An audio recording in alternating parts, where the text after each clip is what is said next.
Between the Before and After, a podcast about the stories that shape us. I'm your host, Coach John McLernan, and each episode I bring you an inspiring guest with a moving story that shines a light on the power of the human spirit. Before we dive in, I want to let you know about two very important things. Number one, the stories shared here are often gritty, raw, and vulnerable, and very likely will include speaking about sensitive topics suited for a mature audience.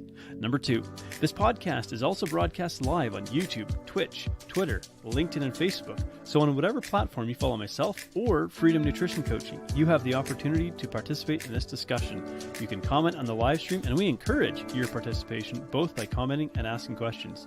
And so this podcast is about exploring the stories that take place between the before and after photos, not just in the realm of weight loss, but in all areas of life. So let's dive in.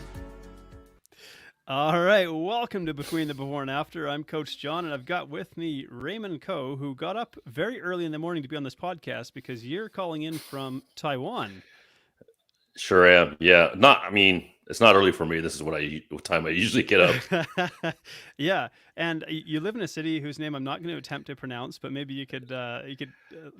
It's called Shaoliocho. It's a small island Okay. about southwest of Taiwan, main island. Okay, interesting. And originally, are you from Taiwan originally, or where's home for you? Born and raised in the U.S. Okay. I was raised in California. Well, I spent most of my childhood in California.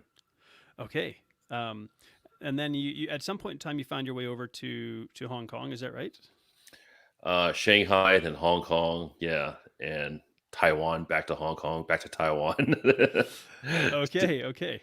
So yeah, because you spent about 20 years in the world of kind of corporate finance, and so I wonder if you dive into a little bit of your backstory there, because you describe it as essentially being chained to a desk or chained to a career in that. And so what got you there, and in a nutshell? Well, after I graduated from university, didn't know really what to do, and so I went to China to learn Mandarin. Since Yep. I'm Chinese, I thought, hey, maybe it's better to learn how to speak it. Yep. After I finished up that program, I moved down to Hong Kong to look for a job. I really didn't know what I wanted to do. I didn't know what I was interested in, really, and so I went for what made the most money, and that was like investment banking or finance. Yeah, I got a pretty low paying job at first, and then worked my butt off, impressed a few people, and they put me in, for a transfer to Taiwan to start as an equities trader, or cash equities trader, more technically. And Right, then yeah. I thought I'd do that for a year or two and see what's up, and then I got really good at it, or I got very lucky and I hit a very, very lucky bull market. And there wasn't enough people around who spoke English and Mandarin who could do my job. And so, yeah, I benefited greatly from that financially. And yeah. Yeah, so you didn't learn to speak Mandarin growing up, so you had to go and you had to learn it as an adult. Is that correct, or did you have any Well, kind of a background in that's Sunday school, but how much you're going to learn, like 2 hours a week for a it? couple of years. But, it all stayed in my head in there, because when I actually took the course, it all came back. So it was like down deep in there. There was some Mandarin. Yes, because Mandarin's quite a challenging language, especially for those who aren't familiar with tonal languages. That's languages that you can take a sound and use like a different tone, and it has a different meaning. So if you get the wrong tone, you might say completely the wrong Yeah, thing. absolutely. But I think it's easy in a way that it's very minimal grammar. It's a language where you learn a bunch of words and then just string them together and it'll make sense without any grammar. Yeah. It also, like the languages that have conjugation of verbs, Yeah. those screw me up, man. Like Spanish or like Japanese, and so there aren't really any tenses in Mandarin. Okay. Wow. That's kind of interesting. And so, did you? Because you spent some time in Hong Kong as well, and do they speak primarily Cantonese in Hong Kong, or is it a mixture of Cantonese and Cantonese? English. Well, I don't know now. Fair, Might be fair more enough. Mandarin now. I haven't been back in about 2 years, and so I don't really know. But Cantonese and English. After the handover, I think more and more mainland tourists were going over there, and so people were learning more Mandarin. Now that recent events, I would imagine more people are trying to speak Mandarin. Fair enough, and I don't want to get too sidetracked, but I got to admit, I'm kind of curious because you probably still have some connection to Hong Kong in a sense. It seemed like there was a lot of protests around there, and then things just kind of died down, or at least stopped getting talked about. But there was a lot of people in Hong Kong, I gather, that were unhappy with what took place there. I guess the Chinese Communist Party achieved what they wanted. Fair enough, and maybe you have to choose your words carefully. But And yeah, a lot of people are leaving Taiwan at the moment. A lot of people are looking for an exit of. Sorry, did I say Taiwan? I mean Hong Kong. right, yeah, But to me, I mean Hong Kong is now, from what I've seen, a completely Chinese city. Virtually no difference. right, yeah, yeah, and so, and there's sort of rumblings that Taiwan might be next, and what's sort of the feeling over there if that's something you're, uh, Something I've thought about a lot recently. I thought, with the Afghanistan war over, that the military contractors need some other conflict in the world, and hey, this looks pretty good. And any attack in Taiwan would be very, very risky for China. But it's illogical to make an attack on Taiwan from China, but people drunk with power don't make logical decisions. There's true. a lot of reasons not to attack Taiwan. If you wanted to create a global um, coalition against you, that's a great way of doing it. Taiwan has, I think, won the hearts and minds of a lot of people around the world. Partly Yeah. even because of their pandemic response and how they handled it, and Yep. extremely well. And generally, people don't like being a bully, and I think people see China as being a bully. I love Taiwan because it punches above its weight. It's a little island, kind of beating the pants off people in a lot of industries, like semiconductor. Like the top Yeah, semiconductor company in the world is in Taiwan, and that reason alone, like every electronic manufacturing company in the world wants to protect Taiwan from.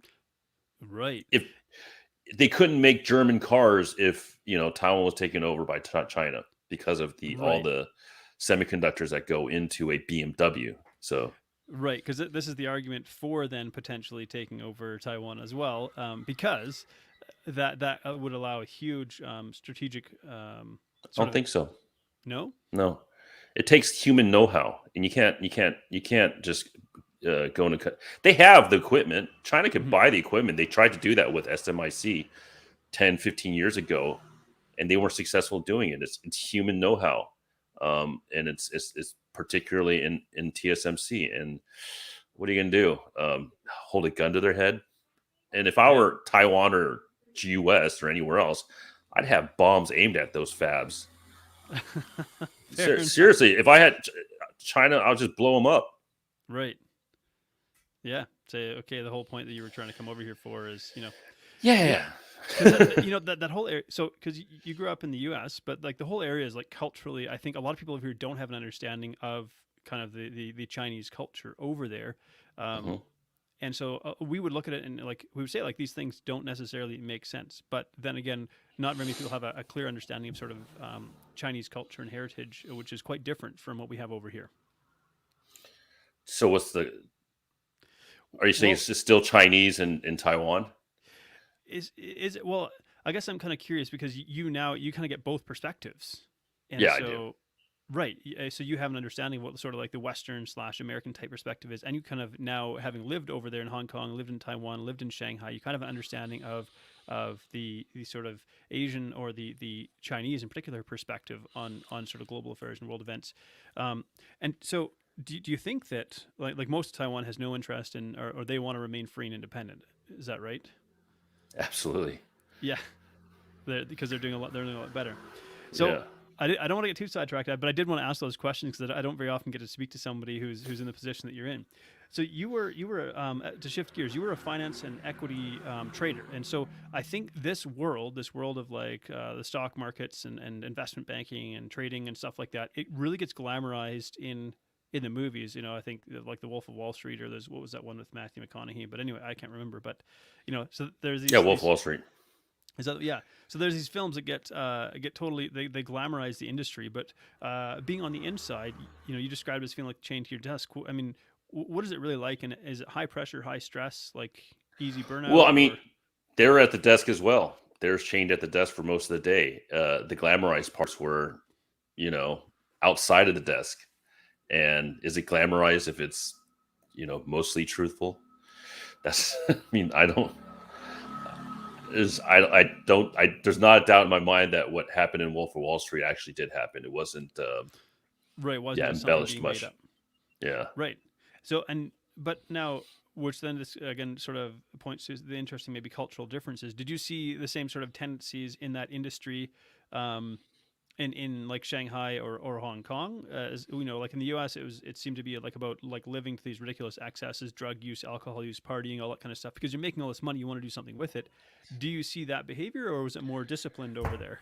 No, it's particularly in Hong Kong. Like in Taiwan, it gets tend to be more family oriented, but in Hong Kong, you can have it all. You can have a driver, like I did. I had two helpers, take care of the kids, and I could still very much be present as a father, going home, spending an hour or two with the kids, spend all weekend with them. But once it's night or yeah, work, it's go hard, and yeah, there's a lot of partying. There's a lot of partying going on in after work, hard, and then I would yeah, I'd get up before the sunrise. I'd get out after the sunset. I feel like crap. Um, I was jacked up on caffeine all day, and then sometimes you just go for a drink. You get convinced to go for a drink. It's just one or two drinks, but after one of those two drinks, you're like, "Huh, I feel good." All of a sudden, all the Right? Yeah, pain yeah. goes away. I keep going, then you keep going. Next thing you know, it's like one or two, and you're like, whatever." And you get 3-4 hours of sleep. And you get up the next day, and you just repeat that cycle. Guzzle down caffeine, and then yeah, Yeah. So I mean, and Brent comments is that the desk culture is killing us all, and I think that's a pretty accurate statement. yeah. It's killing all of us slowly, and so at some point in time, though, because I'm sure there's an allure to that world, like the money that you make, the lifestyle you're able to live, these sorts of things. And, is the partying or that sort of creating these social connections, is that important to your success in being able to climb the corporate ladder in that world? Absolutely. Absolutely. Um, Having these strong connections with the people that you work with or your clients is very essential part of the business. It's about trust, right? And sort of having that connection does facilitate that trust. Obviously, you have to be good at your job as well, but that would be the full package of having that connection. I mean, I still it wasn't fake. A lot of people in my industry would be fake about having these friendships with clients or with colleagues, but till this day I haven't been in the industry for many a couple of years, and I still talk to many of my friends. Many of the clients were still friends, and so Right. Yeah. at least I wasn't fake about it. Fair enough. Because like a lot of people are just drawn to the money aspect of it. But do you feel like that ends up being like very empty at the end of the day? It's soulless. Yeah, what am I doing?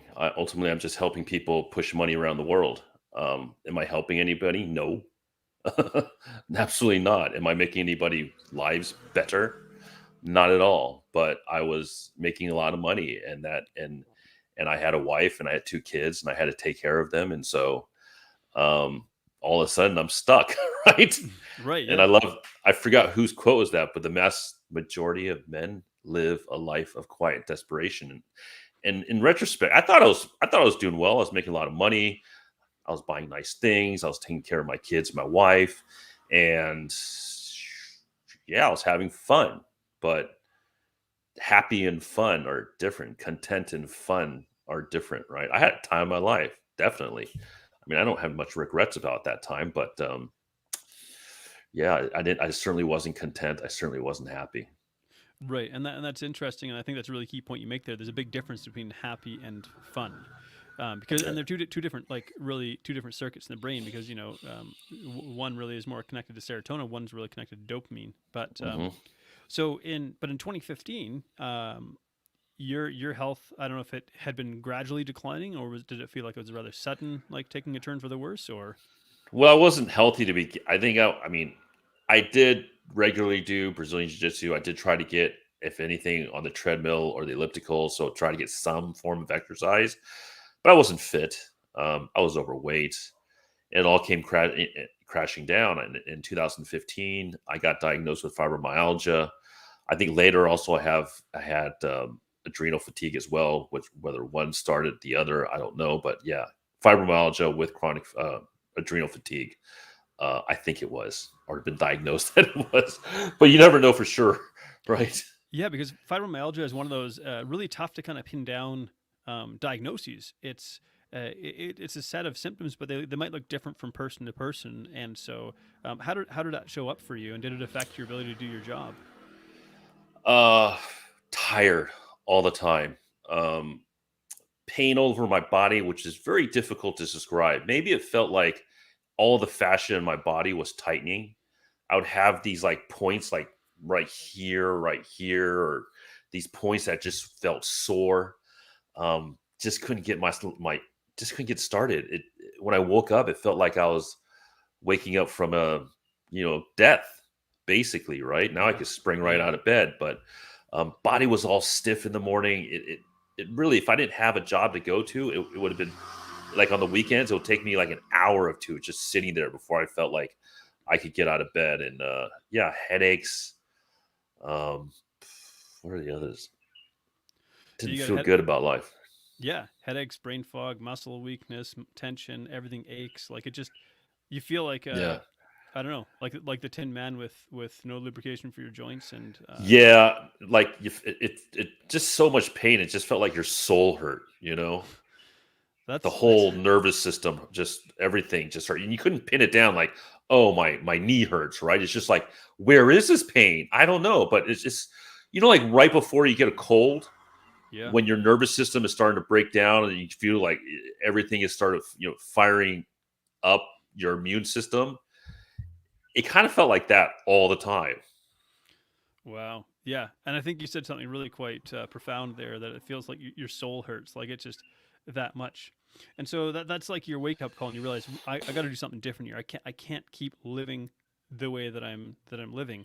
Uh, so because this is kind of, I don't know if, would you call this like the rock bottom moment in your life? Like you're exhausted. I mean, I know we kind of jumped over one detail because you No, went through a divorce and custody battle yeah, as well. rock bottom perhaps was probably around 2010 or 2011. I was a couple of years into I had an 8-year divorce and custody battle.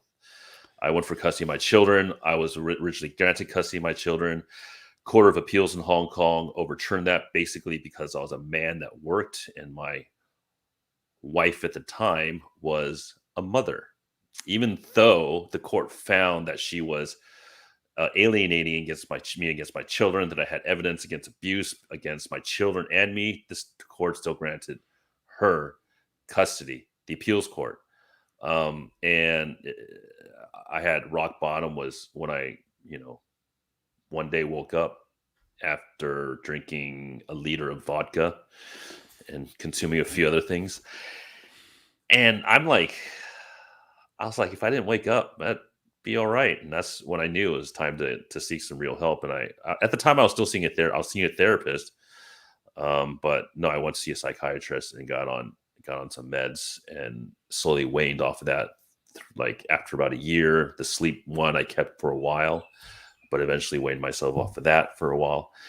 And no, when I got diagnosed in 2015, that was terrible.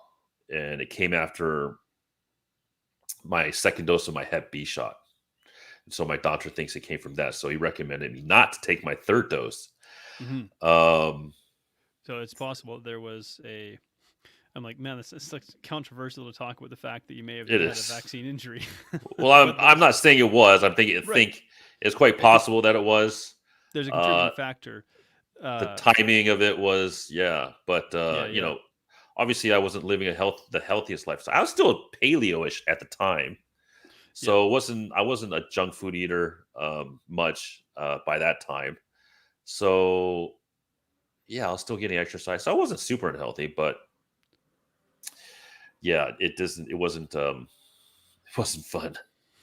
So But yeah, fortunately or unfortunately, so my son was diagnosed with autism in 2006, yeah, and um, helped that sort of brought me to my current view of questioning the entire Western medical system, right? And I think they're great at some things and they're terrible at other things. So my right, son had autism. He couldn't talk. We couldn't potty train him. He was just sitting in a daze all the time, and nothing, a doctor can do could help him until we found a group or we found, the resource that biomedical intervention for my son. And he's much healthier. He sleeps through the night. He couldn't sleep through the night at all right, yeah, before. yeah, He was in pain all the time, but through their intervention, we were able to solve a lot of his biological issues. But it may seem that the damage to his brain was too severe, so he's still quite severe in autism. But it introduced me to the whole functional medicine and integrative medicine, and that fascinated me. And so when I had fibromyalgia, I started taking that approach of right. things. So then, do you notice that, like, in like the East Asian world, because we often hear about, say, traditional Chinese medicine or TCM over here, and there are some practitioners that bring it over. Do you find that there is sort of a more openness to that approach, or has like that part of the world also really kind of adopted the Western allopathic model? Well, just recently in Taiwan, I think wellness is starting to be a big thing. That sort of terminology, in Right. Yeah. terms of like TCM combined with Western medicine, I don't think is a thing. They either go to Western medicine or they go to TCM. There isn't a combination of things, Right. Yeah. right? Or taking the TCM philosophy into Western medicine. I don't think there's very many people. Like I try to find integrative or functional medicine doctors here, and they're not that many. Yeah, and that's interesting to think about, because there seems to be this real disconnect, right? Because if we find ourselves struggling with a health condition, very often, you're sent to like a specialist to look at this one part of you, or you're sent to a different specialist to look at this other part of you, and very rarely are you getting viewed as an entire entity, like a complete person or a unit. And it's that's something that I talk about with my clients a lot, and I really try to address it in the line of work that I do within my scope of practice, is like looking at them like a complete person, like everything is connected to everything. But sometimes it's difficult to make that connection. So when you talked about the sort of biomedical intervention, what did that look like, if you're able to share? Well, I gave up gluten, and that Yeah. helped a lot because I found now when I have gluten, I'm a wreck. I feel like I have the most massive hangover for like Interesting. 2 days later. Sorry, I'm about to sneeze here. I think. Nope, nope. It went. Well, uh, Brent chimes in here. He said we'd all do better to seek wellness lifestyles because modern medicine has lost its way, and that's really an interesting comment there, um, because I wonder if that's true. Like, because I mean, obviously, I'm in the world of wellness, and so people will say maybe I do have a little bit of a bias towards. It's not that I'm against Western medicine. I recognize the power of what it can do, but I feel like it's lost its way, particularly driven by the American model of medical practice, where it's a for-profit industry, and whenever you set up an industry to profit off human sickness, what's the incentive to help people get better? yeah, when basically when people like it's great business model because once you got somebody on diabetes medication, you have them for the rest of their life, right? Yeah. What How many business models have that, right? And Yeah. and Customers for life. and when I was getting my blood pressure medication, and one of my doctors says you're probably going to be taking this for the rest of your life, I'm like, challenge accepted. Yeah. Yeah. Yeah. That's So awesome. I've started to decrease since I started freediving. I started to decrease some of my my blood pressure medication, like two. I think you should take five. You Yeah. start on one, and then like 20 years later, you're on five. I'm like, what the hell is this? Yeah. Yeah. And so I'm glad you brought up free driving, because I think this is a really important part of your story here. And so you realized, you had to do something different. You were living in these big urban cities, living this sort of high flying corporate lifestyle. Is extremely, I think it was probably damaging to your nervous system, like very just taxing to your overall health. Like, you were basically trading your health for wealth, but it's really hard to buy your health back once it's lost for good. And so what was kind of the wake up call for you? Well, let's see. I came back to Taiwan in 2019. I just got laid off 2 years before and got rehired by the same company. And uh, I took my first freediving course. And at this time, I was kind of managing it okay. I took a lot. I had like the thing that helped me with the pain was kratom. And so when I moved to Taiwan, I had like kilos of kratom with me, Okay. or kratom, Kratom. Yeah, Um, for those who don't know, do you mind sharing what that is? Because I've heard of it before, but it is a plant, I think, related to the tea leaves or coffee plant, grown in Thailand, Malaysia, and Indonesia, and illegal in some of those places, but illegal not really for a good reason. In Thailand, it was made illegal after opium was made legal and taxed, and so people started taking kratom because it was cheaper and it wasn't taxed to get them off of opiates. And so some people believe that it could be a something to help people wane off of opiates in the U.S. interesting. Yeah, Right, as opposed to what's the one that starts with an N? Naloxone, I think it is. yeah. So that's the thing that probably provided me the greatest level of pain relief that was not pharmaceutical. Yeah. So at what would it be at about if I got this correct, would it be about 46 years old? You did your first free diving course, or did you decide that? Yep. So, what made you go? I want to do a free dive. Like I want to dive as deep as I can, holding my breath. Like what prompts that at 46? I just thought it would be interesting. I mean, I don't know how old you are, but there's this movie in the '80s called The Big Blue, and I always thought that was pretty cool Okay, to I'm dive deep. 39 for the record, so I'm not Okay, far behind you. so and yeah, I saw an advertisement for once in Singapore, and I thought it sounded cool. So once I got back to Taiwan, I started looking it up. I found a course. I took it in March. My first course was March of 2019.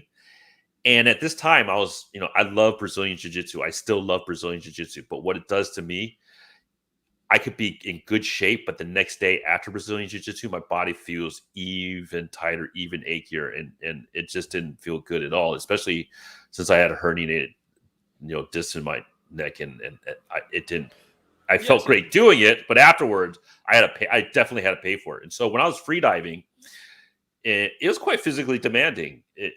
Because we have to swim out hundreds of meters to the spot, and then have to carry some stuff and up and down stairs at that point.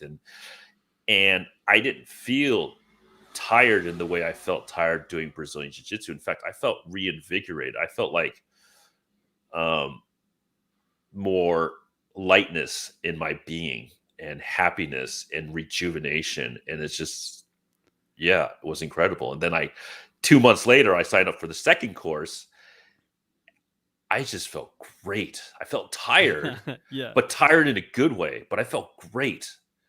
And yeah, it's yeah. Now when I teach people, just yeah, people think that you dive down, you see the corals, you see the fishes. That's part of free diving. But another part of that's so meditative is just going. We have a buoy, we have a thick rope that has a weight at the bottom of it, and we just go up and down it. And people think, oh, what's so fun about that? But it's so meditative. You have to be in right, a bit of a meditative state to go down.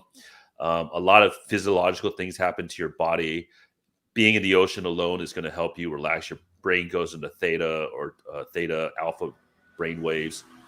Your cortisol level goes down, and when you go down, there's some physics involved with this, but your actual oxygen uptake increases right. as you go deeper. So oftentimes I could see it in my students' faces. As soon as they surface, they have this big smile on their face, and they're just like, oh, it feels so good. It's just very difficult to explain. Very difficult to Yeah. explain. And so for those who don't know, like what is free diving? Free diving is the art of diving on one breath or breath hold without the scuba tanks. Okay, so you take and there's got to be more to it than just take a deep breath and go down as deep as you can go, and then when you feel like you can't breathe, come to the surface. So what goes into, because I think if you do this wrong, you could probably find yourself in a world of trouble. And so there's probably, I would say it's probably really important if you're going to take up something free diving that you actually do a course and figure out, how to do this properly. Yeah, a couple wrong ways of doing it is diving by yourself. Number one, that's the first rule of free diving: never dive alone and dive with a trained buddy. Number two, don't hyperventilate before diving. People think that helps you dive longer. It just helps you delay your urge to breathe, but it actually locks up your oxygen more. I guess you can say it's a very simple way of doing it. Something called the Bohr effect. And how's the Bohr effect spelled? Because I'm kind of curious. I want to dig into this breathing thing a bit here. Bohr? Oh, like Niels Bohr? Not sure. He was a physicist. Yeah, I'm betraying my science background. But anyways, so yeah, there was maybe this idea that, okay, I take a bunch of deep breaths and hyperventilate to like saturate my tissues with as much oxygen as possible before I go down and so on. And you're saying that is absolutely not what you do. So pranayama or breathwork is basically a manipulation of the CO2 levels in your body. Okay. Slowing down your breathing actually raises your CO2, and that actually relaxes you. So they're investigating giving people CO2 directly to address things like anxiety. But if you breathe very fast or a higher rate, like you're actually expelling a lot of CO2 from your body, making your blood more alkaline. Right. You're not CO2 increasing. is actually, sorry, go ahead. You're actually increasing your oxygen by a very, very minuscule amount. But the reason why you feel like you have you can hold your breath longer is because the urge to breathe comes from the rise of CO2, right? So, and that's determined by chemoreceptors in your body. So they're determining how alkaline or acidic your body is. And so if your CO2 is very low, your body is your blood is very alkaline. So your body's like, oh yeah, we're cool. We don't need to breathe. But as it gets more CO2, your body becomes more acidic. And then that's when the urge to breathe sets in to your body, which you can train. Right. But also the bond between, when your blood is alkaline, the bond between oxygen and hemoglobin is very tight. And as you get more acidic, it loosens. And so paradoxically or counterintuitively, the more CO2 in your body, in your blood, the more access to oxygen your body has. And so there's a whole body of work by Buteyko, which is a Ukrainian doctor, which is in the recent form, better marketing done by Patrick McGowan, Oxygen Advantage, Okay. where we underbreathe a little bit and we raise the CO2 in our body and we become more oxygenated. That's super interesting, because someone who got like a lot of attention in recent years and has made a lot of headlines is someone like Wim Hof, and part of his sort of methodology is centered around like a specific type of breathing. Is there kind of a connection between the type of breathing that he does or teaches and the type of breathing that you would do to prepare yourself for a free dive? I don't want to knock Wim Hof at all, but don't do Wim Hof breathing when free diving, period. Wim Hof he probably popularized modern breath work. He's done a lot of good for people, but it's just don't do that in free diving. It's very, very, very dangerous. And actually some Wim Hof practitioners have died because they hyperventilated and held their breath in a pool by themselves and blacked out and died, drowned, whatever. Right. That's interesting. And I wouldn't say I'm necessarily a fan, nor am I I think just Wim Hof is a very interesting character. I do ice baths. I love ice baths. Yeah. Oh my God. If there's one thing, that really helped me with my fibromyalgia is getting into the ice bath, because then all the pain goes away. Yeah. Because this whole like breathing thing is really interesting, because I wonder then if we're could we say we're breathing wrong, or the majority of us somehow, because when someone says like you need to relax, the first thing they say is like take a deep breath. And if I'm sort of understanding what you're saying correctly, that might be counterintuitive. So I'm trying to put the dots together here. You want to take a deep, slow breath. So when you take a deep breath through your diaphragm, you're stimulating your vagus nerve, You probably know the vagus nerves helps put you more in a parasympathetic state or more relaxed state. Absolutely. Also, when you're breathing, you're inhaling slowly and exhale slowly. You're raising the CO2 in your body to help relax you. What happens when somebody's hyperventilating or freaking out, right? What do you give them? You give them a paper bag to breathe into. That's to raise their CO2 to calm down. So if you're breathing Right. slowly and you're concentrating, you're being more present. You're concentrating on your breath. So you're being more present by concentrating on your breath. You're raising your CO2 levels. You're also stimulating your vagus nerve. And to supercharge it a little bit on the exhale, you can hum. Like, Interesting. and so if you ever do yoga, at the end of the class you do the Right. Okay. and that stimulates a parasympathetic response. Also, a lot of monks hum and stuff. Even singing is good for the vagus nerve tone. That's so interesting, right? Because I dealt with anxiety for a number of years, and actually, like, breathing rhythm, actually 4-7-8 was really helpful for me. So 4-second in breath, 7-second hold, 8-second out breath. But I never actually hummed with the out breath, and now I'm curious, and I'll definitely be trying that. So how then does someone prepare for a free dive? So let's say you said you have to swim out, so you don't necessarily like, is the ocean saline enough that you're fairly buoyant, like you can swim out there, and because you have to get to where the water's pretty deep. Yeah, and sometimes you can take a boat. Fair enough. Yeah. When I was training in Indonesia, we took boats out, so that's Yeah. But how do you prepare your body for a free dive? Because if I'm not mistaken, I think the record underwater is something like 12, or I don't know, maybe it's more than that now, 12 minutes underwater. Or what would the record be, and how do you prepare to do something like that? 11 minutes and 35 seconds is for static breath hold. This is static breath hold without moving, just sitting on the surface of a pool and not breathing and holding your breath. Sorry about that. So static breath hold. Well, so for my static breath hold, which is not very good. I needed to do 4 minutes for my instructor certification. How I prepared for it was, this took days in advance. I had to. So by the time I took it, my performance, I was fasted for about 24 hours at least. And that sort of slows down the metabolism. I was getting massages going into it. I had a massage that morning, and then I sat in a hammock for 3 hours listening to meditation music. So the attaining higher levels of relaxation, or the ability to attain higher levels of relaxation, is what determines how long you can hold your breath for, or how deep you can go. So it's just relax. So when I get into the actual water, then I will lay into my face in the water and do a body scan, make sure that there's no tension in my body, and relax. Then I take my one full breath, take my snorkel out of my mouth, and then start the breath hold. And once I am the breath hold, then I get into sort of a meditative state. I kind of do it with song. Things are different for everybody else. And so, yeah, that's for a static breath hold, that is.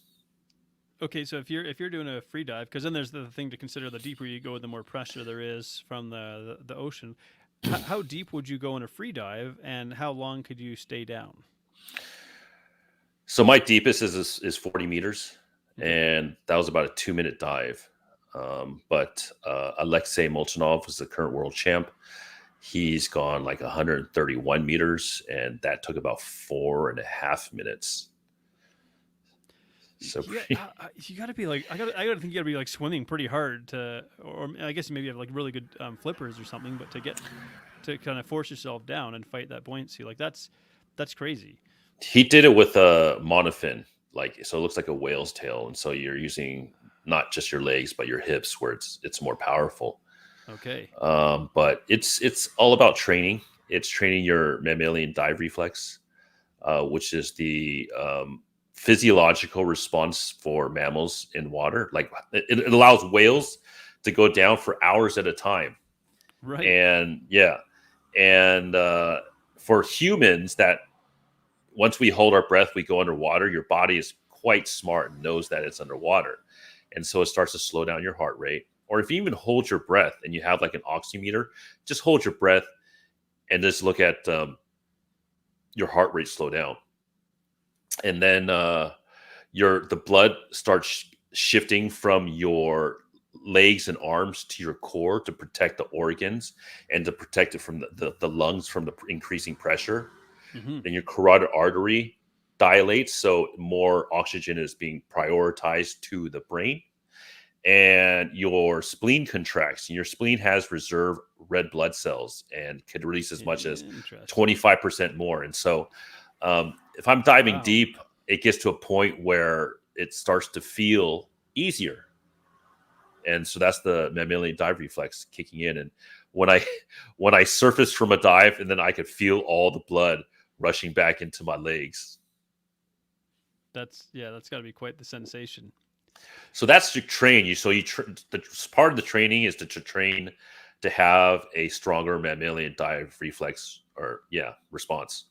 So really, free dive, like, because I bring it back to Wim Hof, and I appreciate what you said there. And you're not knocking Wim Hof when you say, like, if you tried Wim Hof breathing to prepare for free diving, that could be potentially dangerous or even fatal. If because I think he does like a kind of a circular type of breathing, like, full in, full out, full in, full out, with no sort of pause in between, followed by like a breath hold, like an empty lung breath hold, and then a recovery breath or something, something along those lines. Because I think back in 2018, I was trying to do some Wim Hof stuff, so a few years back, but it actually didn't work very well for me at that time because I was really grappling with anxiety, and that it could interestingly make it worse. Yeah. No, for me too. So I don't do it that much because I had really bad anxiety 2017, even panic attacks. I know my way around benzodiazepines real well. Yeah. But since I've been doing freediving, I haven't taken any benzos for anxiety. Maybe for sleep, but not for anxiety at all. Yeah, and so freediving really teaches you how to relax your body, relax your mind, quite literally stay calm under pressure. Yeah, so there's like, I was wondering why I am so chill now after freediving. Things don't bother me as much as they did before. I have across the street, we have a KTV outside. People are singing until 10 o'clock at night. Not and sing like, we're talking people who are like 1 on a scale of 10 in terms of singing skills. They are awful. They sound like pigs dying. It doesn't bother me. Karaoke bar, that is. Yeah, it doesn't bother me that much. I'm like, hey, they're happy. They're on the island. Let them be happy, whatever. But there's a book called Scott Carney. It's called The Wedge. Scott Carney actually wrote a book about Wim Hof because he was a debunker. He wanted to debunk Wim Hof. And he's like, no, man, that guy's for real. So his book is called On Wim Hof is What Doesn't Kill You Makes You Stronger, right? And he wrote a book called The Wedge. And he talks about how we form neurosymbols when we're kids to stressful events. So it's sort of like creating a database of responses in your brain to certain stimulus, right? And so something upsetting happens to you, then you all of a sudden act like a 5-year-old child, right? You just get mad, you scream, you get upset, because that's saving your brain from analyzing the situation. You just go straight to the neurosymbol and your response comes out, but they're not the best responses. When you're 48 years old, it's not good to act like a 5-year-old. Right. And he's saying going through, I guess, stress, you can train it by going through like really stressful things. Like he was like tossing kettlebells at people. Like he had a trainer tossing kettlebells at him. I guess going into an ice bath teaches that. But for me, it's freediving. And it's in the wedge is giving your body, your brain a second, driving a wedge between the stimuli and the response. Yeah. And so once you have that couple seconds, you can have a more relaxed response. And so I'm like, okay, if somebody cuts me off on the road, before it's like, lose that guy, right? But now I'm like, I'm an idiot too. I do that sometimes. Nothing happened. It's all good. So I think when you are like 40 meters below deep, you can't breathe. You kind of learn. My body has learned to relax in stressful situation. It's like a switch flips. And so the best way of dealing with it is just to relax. Like I lost my wallet a couple weeks ago and I was just like, before. I mean, I've lost my wallet a lot before, and I just be so angry at myself. But now I'm just like, okay, let's think about where it was last and go check it out. And if I actually do lose it, then I'll just call the banks, get new cards or whatever. So really, what you're saying here is that freediving has radically transformed like your life and your health in a nutshell. Absolutely, totally. Yeah. I think when I even being in the ocean, right? It's so calming. It's so calming. I have all these city folk coming in and just going out and then floating on the water. They're like, yeah, man. Especially if you're like very buoyant there, then you can really relax all the muscles in your body because they don't have to support you. Yeah. So, would you ever go back to your old lifestyle? If they paid me enough money, I would definitely make. Now that I know what what a healthy lifestyle looks like, I'll try to incorporate that more into that lifestyle or into that job. Because at the end of the day, what I'm doing now, it's not paying like it was before. So maybe a few years down the line, but yeah, right now, no. Yeah, that's interesting. Well, man, I really appreciate you coming on and sharing your story. I appreciate you being open about your past, about your struggles and things like that, and really actually educating us a lot on what freediving is. I think there's a ton of value there. And so for anybody who's interested in learning more about freediving and about what it is that Ray does, you can find him at freedivenomad.com. I think it is. We've got his website up here. And you've got me curious, man. I definitely want to look into something like freediving because I think there's some real power in this in terms of learning how to relax and manage stress even better. So I also have a podcast. Yeah. Oh yeah. Go ahead, man. I was going to say, where else can people connect with you? It's called Total Beginner Freedive Podcast, and this is aimed for all those people who know absolutely nothing about freediving. And I found that on the content wise, there's a lot of content on freediving once you know how to freedive. But if you don't know anything about freediving, this is the podcast for you because it takes you from the super basics, like what is freediving? Is freediving dangerous? And it kind of increases, I guess, the level of, difficulty in the subject. Yeah, we go into like mammalian dive reflex and like how to hold your breath and how to choose your course, etc. So yeah, that's super awesome. I'm glad that you're making a resource like this available. And I think because you started freediving at an older age compared to when people might normally start it, that's also kind of inspiring because you're saying, hey, you started this at 46. You didn't start this at 19 or 16 or something like that. And you're still able to do it successfully. And so, pardon me, that's really like quite an inspiration for others. And so if you were to leave off with one piece of wisdom gleaned from, pardon me, the years of struggle you've had and from the transformation that you've been through and how your health has changed, if you were to sum it up in one piece of wisdom, what would you say to people? Reconnect with nature. Reconnect with nature. It's like get outdoors. It doesn't have to be in the ocean. Could be in the forest. Could be with trees. Hug a tree. Go barefoot. Get some sun. That's I think a lot of the problems we have in modern society is our disconnection with nature. Yeah, I love that. Thank you so much. And thank you so much, everybody, for tuning in. And stay tuned for our next broadcast coming on Tuesday. Thank you so much for tuning in to Between the Before and After. If you've enjoyed this episode, please like, share, subscribe, or leave a review because that helps this podcast to reach and inspire more people. I love exploring the stories that take place between the before and after, the powerful experiences that shape who we become, and I love human potential. I love the possibilities that lie within us. So whatever you may be up against, I hope these stories inspire you, because if you're still here, your story's not done yet, so keep moving forward. Anyone can come from any place of brokenness and destitution and build an amazing life.